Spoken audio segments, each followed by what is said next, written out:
یہ جو ثانیہ زہرا کا ایک مختصر سا زندگی کا سفر، آج کی نہیں، سفر بہت لمبا ہے، آج کی مختصر تقریر میں اس کو میں یہاں سے شروع کرتا ہوں کہ قرآن کریم نے جب یہ ایک اعلان کر دیا کہ دیکھو علی وہ انسان ہے کہ جس کے لیے خونی رشتہ بھی ہم نے بنایا، وہ سہرا اور اس کی شادی کا انتظام بھی ہم نے اپنے ذمہ لیا۔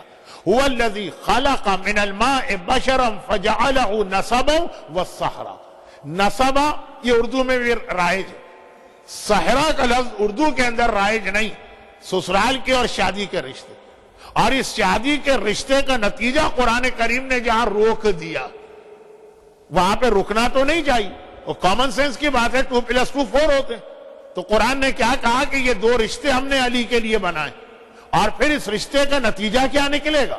وہ سورہ رحمان کی وہ آیت جسے بھرپور طریقے سے میں کل کی تقریر میں تلاوت کروں، لیکن خلاصہ یہ ہے کہ پھر جب یہ شادی کا رشتہ بنا تو اس کے نتیجے میں یخرج منہما اللؤلؤ والمرجان، تمہارے سامنے موتی آ رہے ہیں، تمہارے سامنے مرجان آ رہا، جو روایتوں میں ہے کہ ایک سے مراد آقا حسن، ایک سے مراد آقا حسین، لیکن جب نور کے اور طہارت کے اور عصمت کے یہ دریا ملیں گے تو یہاں جو بھی ہمارے سامنے آئے گا وہ موتی ہی ہوگا، وہ مرجان ہی ہوگا۔ قرآن نے جہاں پہ بات کو روکا، تاریخ اسلام نے بات کو آگے بڑھایا کہ اس شادی کے نتیجے میں خالی حسن ہی نہ ملے علی کو، خالی حسین ہی نہ ملے، اس کے فوراً بعد زینب کبریٰ بھی عطا ہوئی ہے، وہ اسی شادی کا نتیجہ ہے۔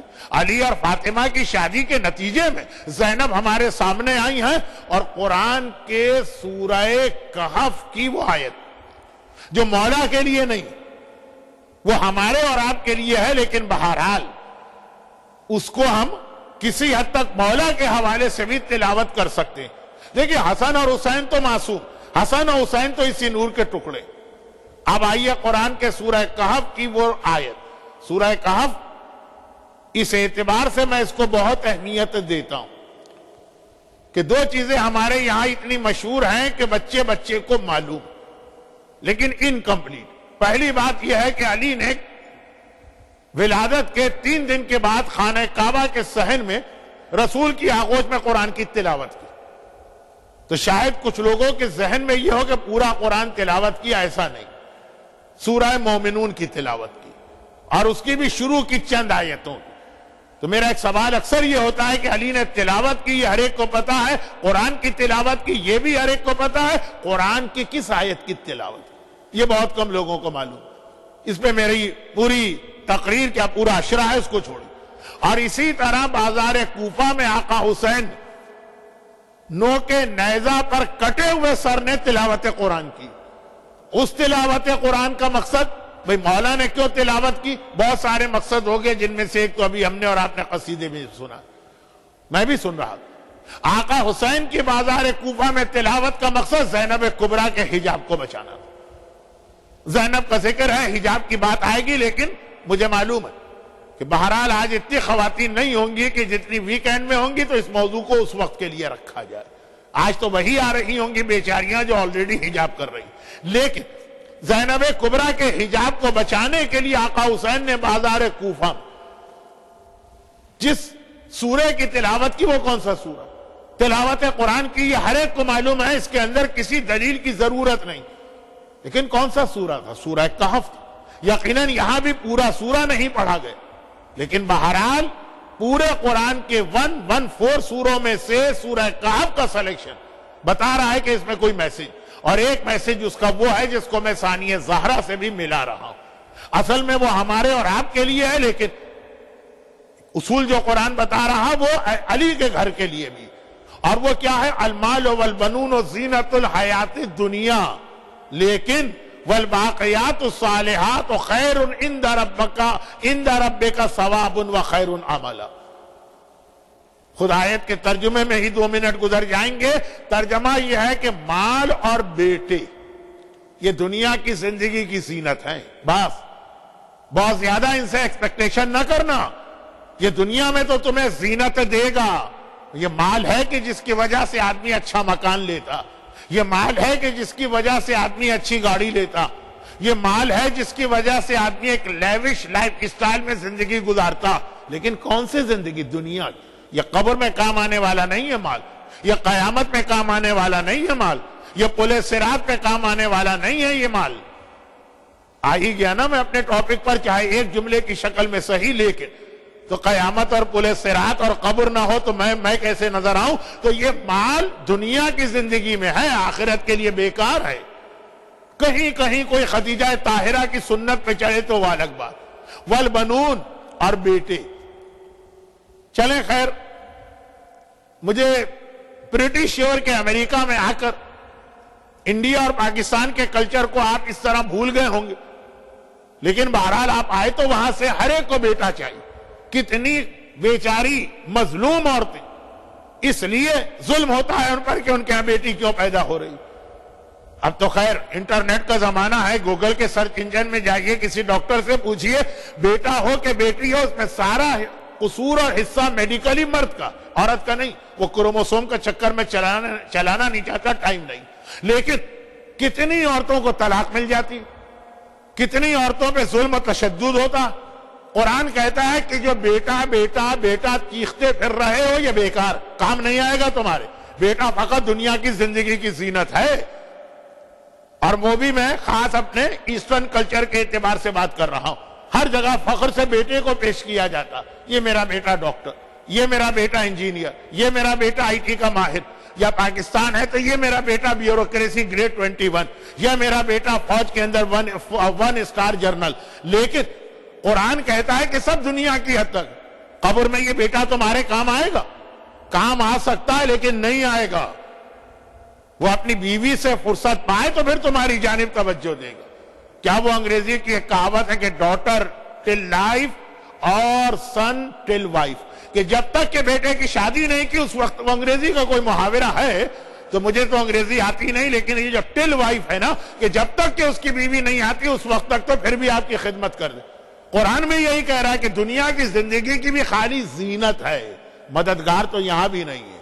والباقیات الصالحات، لیکن ہاں اللہ نے ایک ایسی نیکی رکھی ہے جو خیر عند ربک ثوابا، اس کا ثواب بھی زیادہ ہے، خیر عملا، ایکسپیکٹیشن بھی اسی سے ہے، وہی تمہاری ہیلپ کرے گی، وہی تمہاری مدد کرے گی دنیا میں بھی اور آخرت میں بھی۔ اب حدیث، چونکہ ٹائم نہیں ہے ورنہ تو میں اس آیت کو بہت ہی زیادہ، بہت ہی ایک انٹرسٹنگ اسٹائل کے اندر ایکسپلین کرتا ہوں، لیکن حدیث یہ کہ راوی نے کہا کہ مولا قرآن کہہ رہا ہے بیٹے جو ہیں ان سے ایکسپیکٹیشن نہ کرنا، باقیات الصالحات سے کرنا۔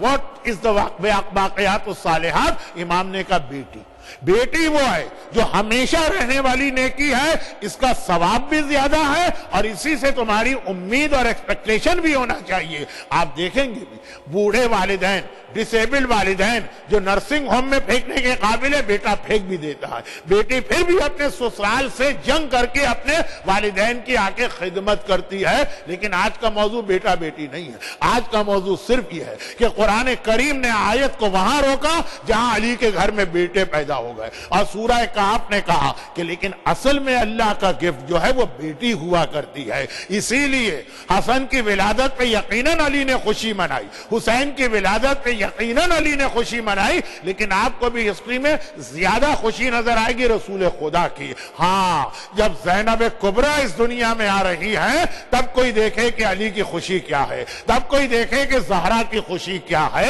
حسن و حسین تو پھر بھی اسی نور کا ٹکڑا، حسن و حسین نے تو آ کے اسی نور کو مکمل کیا۔ صحیح معنوں میں علی اور فاطمہ کو جو اولاد ملی ہے اس اولاد کا نام زینب ہے، اور زینب ہی وہ ہے کہ باپ اور ماں کو توقع بھی ہے، اور کس طرح زینب نے اس توقع کو پورا کیا ہے۔ صرف اتنی سی بات جو آپ اکثر مجلسوں میں سنتے، لیکن آج ولادت کی محفل کی مناسبت سے دوبارہ سن لیجیے کہ زینب کبریٰ کا رول ہر ایک کو پتا ہے کہ اسلام کو حسین نے بچایا، مگر خود حسین کو کس نے بچایا، خود حسین کے میسج کو کس نے بچایا؟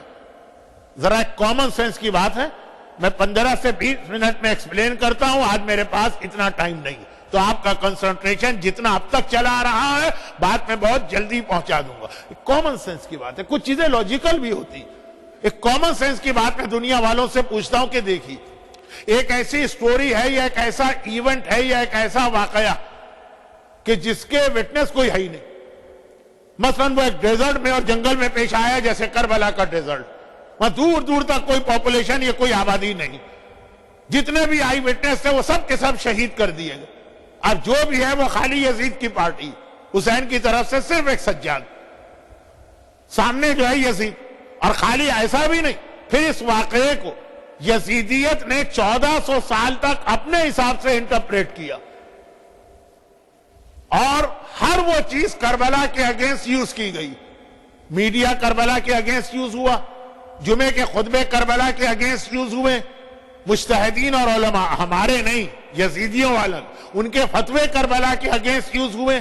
خزانے کے منہ کھول دیے گئے, پیسہ پانی کی طرح بہایا گیا تاکہ کربلا کے واقعے کو چھپایا جائے, ہسٹری کو ٹویسٹ کیا گیا, کربلا کے خلاف کتابیں لکھی گئی. پاکستان کے جو لوگ, جو ایج گروپ میری مجلس میں آتا, لینگویج بیریئر کی وجہ سے یوتھ تو نہیں آتے ہیں تو بات سمجھ میں بھی آ جاتی, تو جو میرے سامنے آ رہا, آپ نے ریسنٹ ہی یعنی اپنی جوانی میں ضیاء الحق کا زمانہ دیکھا کہ جہاں صاف صاف چاہے شاہ بلیغ الدین ہو اور چاہے دوسرے لوگ ہو, پورے کربلا کے واقعے کا ڈینائل ہوا, اور پورا میڈیا ساتھ میں, پوری گورنمنٹ ساتھ میں. اور یہ آج کی بات نہیں ہے, یہ یزید کے زمانے سے آج تک چلا رہا.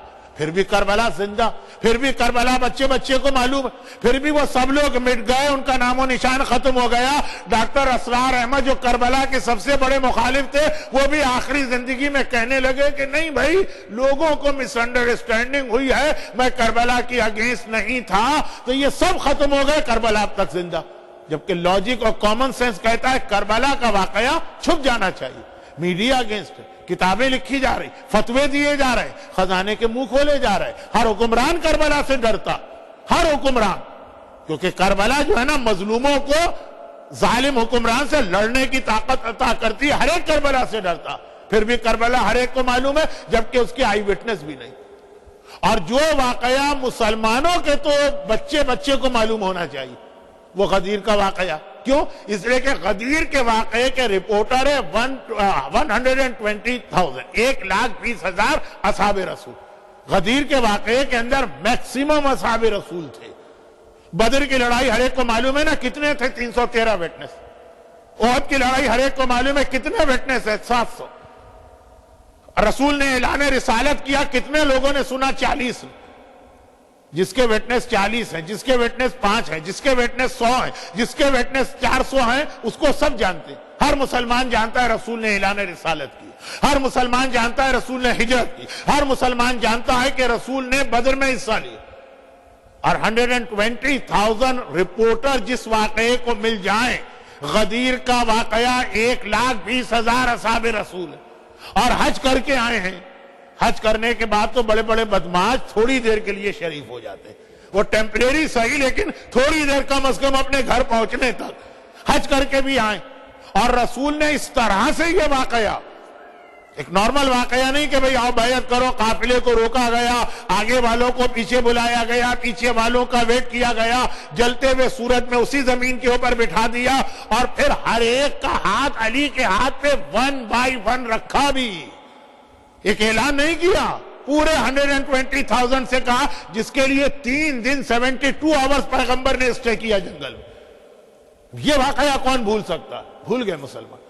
آج اگر ایک نارمل مسلمان وہ یہ کہتا ہے مجھے غدیر نہیں معلوم, تو وہ جھوٹ نہیں بول رہا, وہ دشمنی میں یہ نہیں کہہ رہا, واقعاً اس کو غدیر نہیں معلوم, کسی نے اس کو غدیر نہیں بتائی. تو لاجک کامن سینس ایک چیز کہ 120,000 اصحاب رسول حج کرنے کے بعد جس واقعے کے رپورٹر بنے, وہ واقعہ بالکل چھپ گئے. اور کربلا کا واقعہ جس کا کوئی رپورٹر نہ تھا سوائے یزیدیوں کے, وہ واقعہ مسلمانوں کے بچے بچے کو معلوم. تو بھئی کوئی تو اس کے پیچھے لاجک ہوگی نا, یہ کیسے ممکن ہوا؟ میں بہت ہی شارٹ میں اور بریف کہتا ہوں, اس کا ایک ہی جملہ کافی ہے, وہ یہ کہ غدیر کو 120,000 رپورٹر بے شک ملے ہوں گے, سارے کے سارے فیوریبل فیکٹر تھے غدیر کے واقعے کے, مگر غدیر کو کوئی زینب نہ ملی. اور کربلا کے لیے سارے نیگیٹو فیکٹر تھے, مگر کربلا کو ایک زینب مل گئی جس نے قیامت تک کے لیے کربلا کو بچا لیا.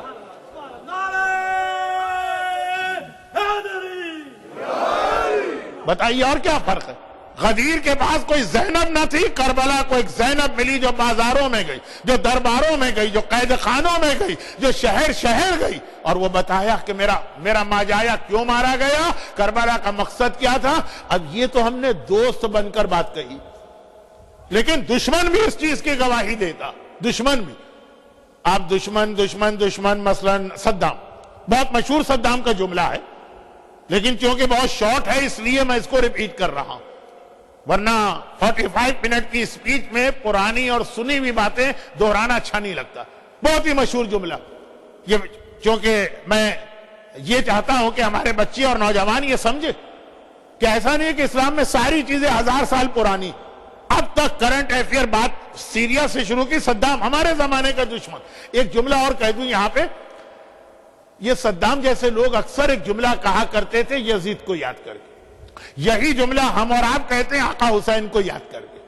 کل آقا حسین کا ذکر کل ہوگا، لیکن بہرحال یہ ایک جملہ سیم صدام بھی کہتا تھا، اور صدام سے مطلب ناٹ اونلی صدام سے لے کے متوکل سے لے کے اس سے پہلے تک جتنے دشمنان اہل بیت ہیں سب یہ جملہ کہتے ہیں، دشمنان اہل بیت کے ٹاپ والے، اور جتنے محبان اہل بیت ہیں وہاں ٹاپ سے لے کے بچہ تک وہ بھی ایک جملہ کہتا ہے۔ صدام یزید کو یاد کر کے وہ بات کہتا ہے، ہم حسین کو یاد کریں، مگر ہماری ساری بات خالی زبان تک ہے، پھر ہم رکے رہتے ہیں، آگے نہیں بڑھتے۔ اور یہ لوگ جملہ کہتے ہیں، پھر اس کے حساب سے عمل بھی کرتے ہیں۔ وہ کیا جملہ؟ فَيَا لَيْتَنِي كُنْتُ مَعَكُمْ، ہم بھی آقا حسین کو یاد کر کے کہتے ہیں کاش آقا حسین میں آپ کے ساتھ ہوتا۔ وہ یہ کہتے ہیں اور اپنی جگہ چپ رہتے ہیں۔ بھائی کیا مطلب اس کا آپ کے ساتھ ہوتا؟ اگر آپ کے ساتھ ہوتا اس کا مطلب یہ کہ مجھے اپنی عورتوں کو حجاب کرانا ہوتا۔ یہ جو بیوٹی پارلر سے تیار ہو کے ہماری خواتین آتی ہیں، کہ کربلا میں زینب کبریٰ کے ٹینٹ میں جگہ تھی ان کے لیے؟ فَيَا لَيْتَنِي کاش میں آپ کے ساتھ ہوتا۔ جو ٹائم نہیں ہے تو ایک ہی جملہ کافی۔ مردوں کے حوالے سے ذرا مشکل ہے بات کرنا، وہ سامنے بیٹھے گھور رہے ہوتے ہیں تو میں بھی ڈر جاتا ہوں، لیکن خلاصہ یہ کہ ہم یہیں رک جاتے ہیں۔ لیکن میں کہوں گا، میں ڈرتا نہیں ہوں، میں کہوں گا آج وقت نہیں ہے۔ فَيَا لَيْتَنِي كُنْتُ مَعَكُمْ، ہم نے آقا حسین کو یاد کر کے بار بار کا، زندگی بھر کا۔ اس کے بعد پھر آگے اس کا فالو اپ کیا؟ متوکل نے بھی یہی جملہ کہا تھا یزید کو یاد کر کے، اتنا وہ دشمن تھا اہل بیت کا، اے یزید کاش میں تیرے ساتھ ہوتا۔ پھر وہ چپ نہیں بیٹھا، اس نے آگے بڑھ کے فالو اپ کیا کہ میں کربلا میں نہیں تھا لیکن آج میں ہوں، تو مجھے یزید کو سروس دینا۔ یزید نے حسین کے جسم پہ حملہ کیا ہے، اب حسین تو نہیں ہے، حسین کا روضہ ہے، میں حسین کے روضے پہ اٹیک کروں۔ وہ جو جملہ اس نے کہا نا، اس کے حساب سے اس نے عمل کیا۔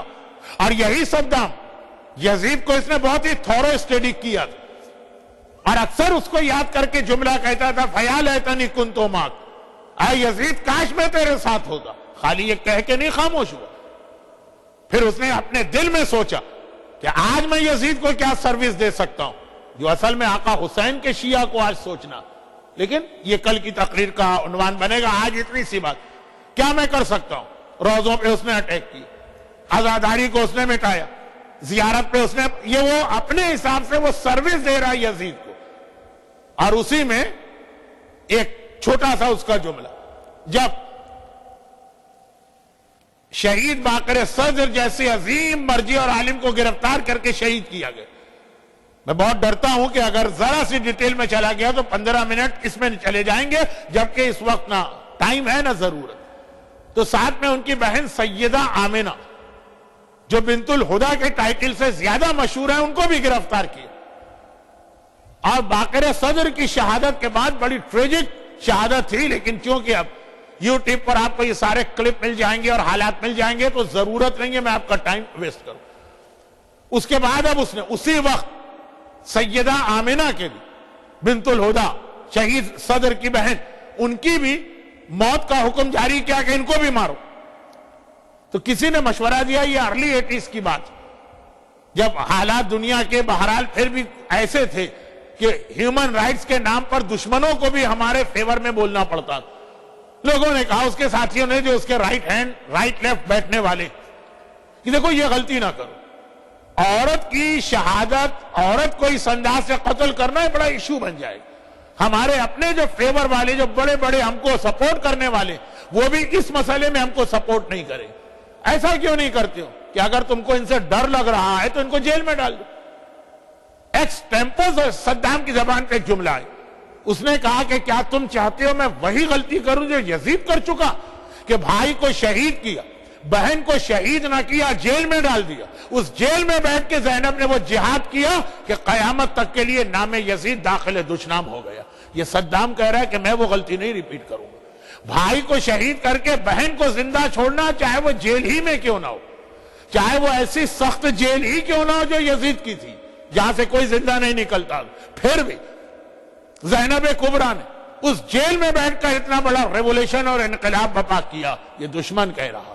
ادھر غدیر اور کربلا کو ہم کمپیئر کرتے ہیں تو ہمارا ایمان کہتا کہ زینب نے کتنا اہم رول پلے کیا ہے. اور یہیں پر ہمارے سامنے ایک بہت ہی اہم آبجیکشن ہوتا ہے اسلام پر. اس کے حوالے سے ایک بات آ جاتی, جب ہم لوگ حجاب پر زیادہ مجلسیں پڑھتے ہیں, جب ہم لوگ مکس گیدرنگ کو کنڈیم کرنے پر, ہماری برتھ ڈے مکس گیدرنگ ہوتی ہے, ہمارے یہاں شادی مکس گیدرنگ ہوتی ہے, ہمارے یہاں حتیٰ 22 رجب کی نیاز مکس گیدرنگ ہوتی ہے, تو جب اس کے خلاف مجلسیں پڑھی جاتی تو ایک سوال اکثر لوگ کرتے ہیں کہ مولانا یہ 1400 سال پہلے یا 100 سال پہلے نہیں, یہ 21st سینچری کا شکاگو, یہ 21st سینچری کا مثلا نیو یارک ہے یا ٹورنٹو ہے یا ٹوکیو ہے یا سڈنی. آپ ہمیں کنویں کا مینڈک بنانا چاہتے ہیں. آج کی life survival of the fittest کی لائف ہے. جیسی عورت کی ٹریننگ آپ اپنی مجلسوں میں بتاتے ہیں کہ وہ حجاب کرے, وہ بغیر ضرورت گھر سے باہر نہ نکلے, اگرچہ ہم یہ نہیں کہتے ہیں, لیکن حجاب اور مکس گیدرنگ, تو ایسی عورت آج سروائیو نہیں کرے گی. وہ بیچاری گھر میں بیٹھنے والی تو اتنی سمپل ہو جائے گی جیسے پاکستان میں پہلے 100 سال پہلے ہوتی. کیا کہتے تھے, اللہ میاں کی گائے. گائے جب سینگ مارتی ہے تو دیکھا کریں, لیکن خیر وہ تو آپ ہمارے گھر کی سٹوری ہے. ابھی تو ہم بات کر رہے ہیں ان جرنل. جو لڑکی مکس گیدرنگ میں نہ آئے, کوئی ایجوکیشن میں تعلیم حاصل نہ کرے, سیلف کانفیڈنس کھو دیتی, اس کو بولنا نہیں آئے گا. جب کبھی نامحرم سے بات کرنا پڑے گی تو یہ اس کے لیے پاسبل نہیں ہوگا. اور آج کی زندگی میں قدم قدم پہ اس کو گھر سے نکلنا. میں نے کہا غلط ہے, یہ آپ کی ٹریننگ کی غلطی تو ہو سکتی ہے, لیکن اسلام میں حجاب کا یہ کنسپٹ ہی نہیں کہ عورت گھر سے نکلے تو دونوں طرف پردے لگائے جائیں اور سواری میں بیٹھنے تک دونوں طرف پردے, اور سواری میں عورت جو پہلے زمانے میں وہ ڈولی وولی ہوتی تھی اس میں پتھر بھی رکھو تاکہ اٹھانے والوں کو پتہ بھی نہ چلے کہ ویٹ کیا. لیکن یہ اسلام نہیں ہے. جو اسلام ہے وہ صرف پراپر حجاب اور مکس گیدرنگ کو اوائڈ کرنا. لیکن میں کہتا ہوں جیسے آپ بات کر رہے ہیں زینب کبریٰ کی سیرت, اس کا جواب ہماری اور آپ کی عورتوں کے لیے اسلام نے اتنا اسٹرکٹ حجاب نہیں رکھا.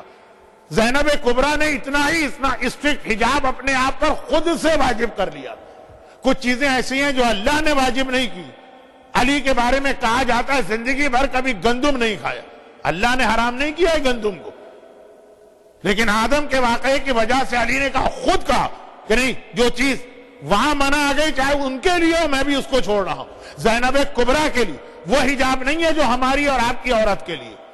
حکم تو وہی ایک حکم ہے کہ اگر حجاب ہو تو گھر سے نکل سکتے, لیکن زینب جتنا اللہ نے نہیں کہا اس سے زیادہ کا حجاب کر رہی, ساری زندگی اس طرح گھر میں بیٹھی کہ اب تو ماشاءاللہ زیارت کا راستہ کھل گیا ہے اور لوگ زیارت پہ جا بھی رہے. قاہرہ نہیں جا رہا اس لیے کہ ایک تو لیک آف نالج ہے, اور پھر وہ زیارتیں بہرحال کربلا کے برابر تو امپورٹنس نہیں رکھتی, لیکن کربلا جیسے ہی راستہ کھلا مومنین جا رہے ہیں. کوفے کی مسجد کے پیچھے آپ مولا علی کا گھر بھی دیکھ کے آتے ہیں. اور میں یہ بتا دوں کہ یہ گھر اب تو پھر بھی رینوویٹ کیا گیا. جب میں نے فرسٹ ٹائم دیکھا تھا اتنا چھوٹا گھر تھا. اس گھر کے اندر, اس چھوٹے سے گھر میں علی کی 16 بیٹیاں رہتی اور علی کی 12 بیویاں. 12 ایک ساتھ تو نہیں تھے, لیکن 8 سے 10 تو تھی. تقریباً 30 کے قریب لیڈیز اس چھوٹے سے گھر میں رہتی, اور بالکل برابر کا گھر ایک یہودی کا, بالکل دیوار ملا ہوا. پرانے زمانے کے گھر دیوار ملے ہوئے. وہ کہتا ہے میں 2 سال علی کے پڑوس میں رہا, 2 سال, اور 2 سال مجھے ایسا لگا اس پورے گھر میں ایک عورت بھی نہیں, نہ کسی کی آواز میرے کان تک آئی, نہ کبھی کسی کو حجاب کے ساتھ بھی گھر سے باہر نکلتے نہیں دیکھا. اگر کسی ضروری کام سے علی زینب کو لے جاتے ہیں تو مڈ نائٹ آدھی رات کو جاتے ہیں، اور جب مدینے لے جاتے ہیں ماں کی قبر کی زیارت کرا کے واپس لاتے ہیں تو آدھی رات کو واپس لاتے ہیں۔ یہ حجاب ہماری عورت کے لیے واجب نہیں۔ اب میں انڈیا اور پاکستان، بلکہ انڈیا کا بھی نہیں پتا، پاکستان کی لینگویج میں بات کر رہا ہوں، یہاں کی لینگویج مجھے معلوم ہے کہ الگ۔ وہ یہ ہے کہ ہمارے یہاں کوئی بھی ایگزامینیشن ہوتا ہے، پیپر کے 100 مارکس ہوتے ہیں، 33 پاسنگ ہوتے ہیں۔ اہل بیت اطہار کا طریقہ یاد رکھیے گا کہ ہم سے کہتے ہیں خالی 33 پاسنگ مارک لے لو، 30 بھی لے لو تو ہم پاس کرا دیں گے، اور خود 100 میں سے 100 کے اوپر عمل کیا کرتے ہیں۔ جتنا اللہ نے واجب نہیں کیا اس سے زیادہ پہ عمل کرتے ہیں، اور ہم سے کہتے ہیں مختصر عمل۔ زینب کبریٰ کا حجاب یہ واجب نہیں ہے، مستحب ضرور۔ زینب کبھی گھر سے باہر نہیں نکلی، زینب نے کسی نامحرم سے کبھی بات نہیں کی ہے، زینب کی آواز کبھی کسی نامحرم کے کان میں نہیں گئی ہے، لیکن جب ضرورت پڑی اور ایک بار بازار کوفہ میں خطبہ دینا پڑا اور ایک بار دربار شام میں خطبہ دینا پڑا۔ مجمع کون سا ہے؟ بڑا ہوسٹائل مجمع ہے، مخالف مجمع۔ محبت کرنے والے مجمع میں بھی پہلی اسپیچ جس کو دینا پڑے اس سے پوچھئے۔ آسان نہیں ہے اسپیچ دینا، ٹانگیں کانپتی، زبان لڑکھڑاتی ہے۔ مردوں کی میں بات کر رہا ہوں جو ساری زندگی گپ شپ کے بک بک کے عادی ہیں، مسجد تک کے اندر، وضو خانے تک میں، امام باڑے تک میں ان کی زبان نہیں رکتی، بولنے کے عادی، لیکن کراؤڈ کے سامنے بولنا یہ بہت بڑا مسئلہ۔ فرسٹ ٹائم زینب کبریٰ فرسٹ ٹائم خطاب کر رہی، گھر میں بیٹھنے والی عورت ہے، اور ایسے مجمع کے سامنے جو دشمنوں کا مجمع ہے، جو ہوسٹائل مجمع ہے، جو زینب کے خلاف اس وقت کلیپنگ بھی کر رہا، نعرے بھی لگا رہا، لیکن اب دیکھیے زینب کا انداز، نہ کبھی آواز میں لڑکھڑاہٹ ملے گی، نہ کبھی آپ کو گفتگو سیکوینس سے ہٹ کے نظر آئے گی، نہ کچھ ایسا لگے گا کہ مینٹلی کسی ٹینشن میں ہے۔ کیا خطبہ دیا کہ نابینا اصحاب رسول کہنے لگے کہ علی تو 20 سال پہلے انتقال کر گئے تھے، دوبارہ علی کیسے آ گئے؟ کہا تمہیں کس نے بتایا علی آ گئے؟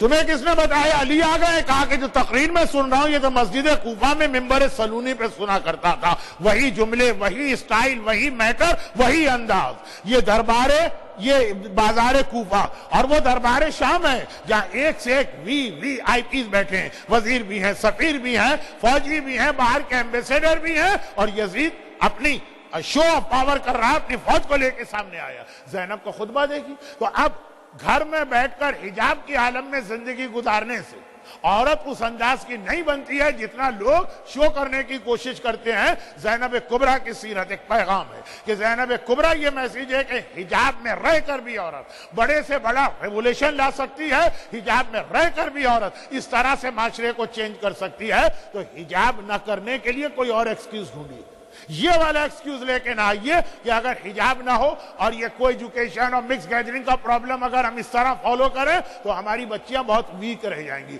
ہماری بچیاں اپنے کانفیڈنس کھو دیں گی۔ زینب کی سیرت، ٹائم کم، باتیں بہت ساری ہیں۔ زینب کی سیرت کے حوالے سے جو سب سے اہم بات مجھے آج کہہ کے ختم کرنا ہے، اسی سے کنیکشن ملے گا کل کی گفتگو کا، اور وہ یہ، ویسے میرا ارادہ تھا کہ یہ 5 اسپیچز میں مختصر 5 شادیوں کا ذکر بھی کروں، تو آج جناب زینب کبریٰ کی شادی کے حوالے سے بات کرنا تھی، لیکن اب وقت نہیں رہا ہے، تو انشاءاللہ زینب کبریٰ کی شادی میں ایک امپورٹنٹ میسج ہے، ریمیننگ 3 اسپیچز میں کہیں پہ اس کا ذکر آئے گا۔ آج تو آخری بات یہ کہ زینب کبریٰ کی یہ ساری کیریکٹرسٹک اور کوالٹیز اپنی جگہ۔ زینب کا نام زینب جو رکھا گیا تو ایک وجہ یہ بتائی گئی کہ جب زینب کی ولادت ہوئی 1 شعبان 4 ہجرہ، تو اللہ کے رسول اپنے طریقے کے حساب سے نماز فجر پڑھا کے بیٹی کے حجرے میں روزانہ آتے، ڈیلی وزٹ کرتے۔ حجرے میں داخل ہوئے، فاطمہ کو بڑا خوش پایا، بیٹی کیا بات ہے؟ کہا بابا اللہ نے آج مجھے بیٹی جیسی رحمت دی۔ روایت ہے نا کہ بیٹا نعمت ہے، بیٹی رحمت۔ قیامت میں نعمت کا سوال ہوگا، رحمت کا سوال نہیں ہوگا، رحمت تو تمہاری مددگار بنے گی۔ اللہ نے مجھے رحمت دی۔ پیغمبر نے گود میں لیا اور سوال کیا، بیٹی فاطمہ اس کا نام کیا رکھا؟ فاطمہ نے کہا کہ نہیں بھائی، نام علی رکھیں گے، علی اس کے بابا۔ علی بھی رسول کے ساتھ نماز پڑھ کے آ رہے ہیں۔ رسول نے کہا علی کیا نام ہے؟ کہا کہ نہیں، اب سے پہلے بھی میں نے اپنی کسی اولاد کا نام نہیں رکھا، نام آپ نے رکھا، آپ ہی نام رکھیں۔ پیغمبر نے چہرہ دیکھا اور کہا کہ یہاں تو سوچنے کی ضرورت بھی نہیں، اس بچی کا چہرہ ہی اس کے نام کو بنا رہا ہے، ذرا دیکھو علی کس طرح سے یہ تمہاری شبیہ ہے، خالی شبیہ ہی نہیں ہے، یہ تمہارے لیے آگے چل کر زینت بنے گی، اس لیے اس کا نام ہی زینب ہو گیا۔ زینب کا نام زینب رکھنے کی ایک روایت یہ کہ علی کی زینت بننے والی ہے۔ ذرا سوچیے علی جیسی شخصیت کی جو زینت بنے وہ خود کتنے ہائی اسٹیٹس کی ہوگی۔ بھئی آپ کا ایک چھوٹا سا گھر ہے، پرانا سا گھر، اس میں آپ کو کوئی ڈیکوریشن کرنا ہو، چھوٹی چیز چل جائے گی۔ جتنی شاندار بلڈنگ ہوگی، جتنی شاندار آپ کے پاس چیز ہوگی، اس کو زینت دینے کے لیے اتنی ہی شاندار چیز چاہیے ہوتی ہے، تب زینت ملا کرتی ہے۔ اس کائنات میں اگر رسول خدا کے بعد علی سے زیادہ افضل و شان و شوکت والا کوئی نہیں ہے تو جو بیٹی علی کے لیے زینت بن کے آ رہی ہے، یہی وجہ کہ جو علی کی سب سے بڑی خصوصیت وہی زینب کی بھی سب سے بڑی خصوصیت۔ اور جیسا میں نے کہا کہ اس جملے کو کل کے نیکسٹ مارننگ یعنی ٹمارو کی اسپیچ سے کنیکٹ ہونا ہے، اس لیے یہ بیان کرنا ضروری ہے۔ آلدو 43 منٹس ہو چکے ہیں، ختم ہوتے ہوتے 46 ہو جائیں گے، مگر 1 منٹ زیادہ یہ جملہ پورا ہو جائے۔ علی کی سب سے بڑی خصوصیت علی کا علم، علم علی جو ہے وہ علی کی سب سے بڑی خصوصیت قرآن نے بھی ڈکلیئر کی اور پیغمبر نے۔ اب اس کی حدیثیں بھی میں پڑھ سکتا ہوں لیکن اس مجمع کے سامنے ضرورت نہیں۔ زینب کی سب سے بڑی خصوصیت زینب کا علم۔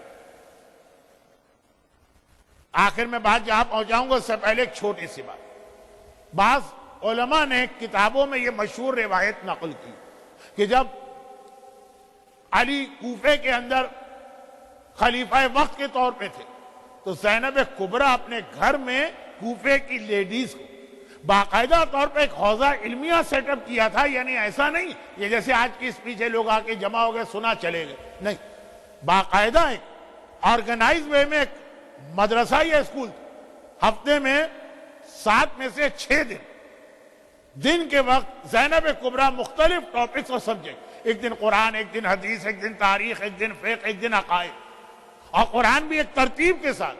تو بعض علماء نے یہ واقعہ لکھا کہ دوپہر کے وقت تو علی مسجد کوفہ میں بیٹھ کے خلافت کے معاملات طے کرتے ہیں، ایک دن کسی ضروری کام سے دن کے وقت آنا پڑا، دیکھا گھر بھرا ہوا، 4000 سے زیادہ عورتیں اس درس میں شریک ہوتی ہیں۔ زینب کبریٰ درس اسٹارٹ کرنے والی ہیں، علی بیٹی مجھے اپنے حجرے تک جانا ایک کام ہے، گئے باہر آنے لگے، زینب نے روک دی، کہا بابا میری خوش قسمتی کہ آج اس وقت آپ یہاں تشریف لے آئے، باب مدینۃ العلم ہے، میرا دل چاہتا ہے کہ آج کی ایک کلاس 2 منٹ کے لیے صحیح، 3 منٹ کے لیے صحیح، آج آپ یہ کلاس کنڈکٹ کریں۔ میرے مولا مسکرائے، کہا بیٹی جو خلافت کی ذمہ داری میں نے اٹھائی ہے اس کی وہ مجھے روک رہی ہے، مجھے مسجد میں جانا ضروری۔ بیٹی نے کہا نہیں بابا چلے صرف ایک آیت کی تفسیر کر دیں، آج تفسیر قرآن کا دن، یہ واقعے کے اندر بہت سارے میسیجز بہت آرگنائز طریقے سے زینب کے گھر میں کلاسز ہوتے ہیں اور ایک ترتیب سے قرآن پڑھایا جا رہا ہے۔ تو علی نے مسکرا کے کہا کہ بیٹی کہاں تک تفسیر قرآن پہنچی؟ کہا بابا لاسٹ ویک میں ایک دن قرآن ہوتا ہے، لاسٹ ویک ہم نے 18ویں سورے کو کمپلیٹ کیا، وہی سورہ کہف، اسے کمپلیٹ کیا۔ آج سورہ نمبر 19 سورہ مریم شروع ہونے والا۔ کہا میں اس کی پہلی آیت کی تفسیر تمہاری یہ اسٹوڈنٹ ان کے سامنے کر رہا ہوں۔ سورہ مریم کی پہلی آیت ہر ایک کو یاد بھی ہے اور بہترین دعا بھی۔ جب کوئی بہت بڑا مسئلہ آپ کو پیش آ جائے 7 مرتبہ یہ پہلی آیت کی تلاوت کر کے گھر سے نکلیں، ایسے ایسے مسئلے حل ہوں۔ کاف ہا یا عین صاد، پہلی آیت۔ تو وہ جو ایک تفسیر آپ مجلسوں میں سنتے ہیں، ایک روایت ہے کہ یہ علی زینب کے گھر میں زینب کی خواہش پر 4000 خواتین کے سامنے تفسیر بیان کی ہے، کہا کہ بیٹی یہ پہلی آیت اور اس کے اندر ہمارے گھر کا تذکرہ، کاف مانے کربلا، ہا کے مانے ہلاکت، یا کے مانے یزید، عین کے مانے آتش پیاس، سواد کا مقصد میرے حسین کا صبر۔ تو یہ پورے کربلا کے واقعے کو اس سورہ مریم میں اللہ نے جمع کیا، یہ کہہ کہ میرے مولا باہر تشریف لے۔ لیکن یہ خود یہ بتا رہا کہ زینب کبریٰ کا خواتین کو ایجوکیٹ کرنے کے اعتبار سے یہ زندگی بھر کا ایک مشن رہا۔ تبھی میرے مظلوم آقا سجاد نے ایک جملہ کہہ دیا، پھوپھی اماں انتی عالمۃ غیر معلمہ، آپ کا علم تو ایسا ہے کہ جیسا نبوت و امامت کا علم ہوتا ہے، جس کو کسی ٹیچر اور استاد کی ضرورت نہیں۔ یہ صرف نبوت اور امامت کے علم کی خاصیت ہے کہ بغیر استاد کے ڈائریکٹ اللہ کی جانب سے وہ ڈیوائن نالج ملا کرتی۔ سجاد امام معصوم یہ ارشاد فرما رہا۔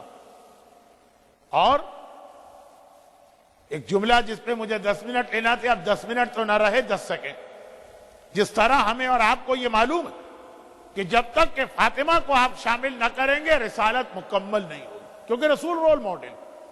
تو خواتین کی ذمہ داریاں شہزادی بتاتی ہے، شہزادی فاطمہ رسالت رسول کو مکمل کرنے والی۔ اسی طرح جب تک کہ زینب کو نہیں ملائیں گے امامت مکمل نہیں ہوگی۔ امامت بھی تو ایک رول ماڈل ہے، تو امامت کی وہ ذمہ داریاں جو لیڈیز سے ریلیٹڈ ہیں، فاطمہ رسالت کو مکمل کرنے والی کا نام ہے، زینب امامت کو مکمل کرنے والی کا نام۔ اور انہی زینب کبریٰ کی ولادت کی خوشی ہے، تو ہم اس موقع کو ہاتھ سے نہیں جانے دیں گے۔ زینب کی ولادت کی خوشی کے حوالے سے اہل بیت خوش ہیں، اور ان کی خوشی میں خدا خوش ہے، سب کچھ خدا سے مانگ لیں گے۔ پروردگارہ تجھے واسطہ زینب کے نانا رسول خدا کی خوشی کا، تجھے واسطہ زینب کے بابا جن کے لیے زینت بن کے یہ بیٹی آ رہی ہے علی مرتضیٰ کی خوشی کا، تجھے واسطہ زینب کی ماں فاطمہ زہرا کی خوشی کا، تجھے واسطہ زینب کے بھائی حسن اور زینب کے بھائی حسین کی خوشی کا، زینب کبریٰ کی اس ولادت کی خوشی کی مناسبت سے دنیا بھر کے صاحبان ایمان کو ساری خوشیاں نصیب فرما۔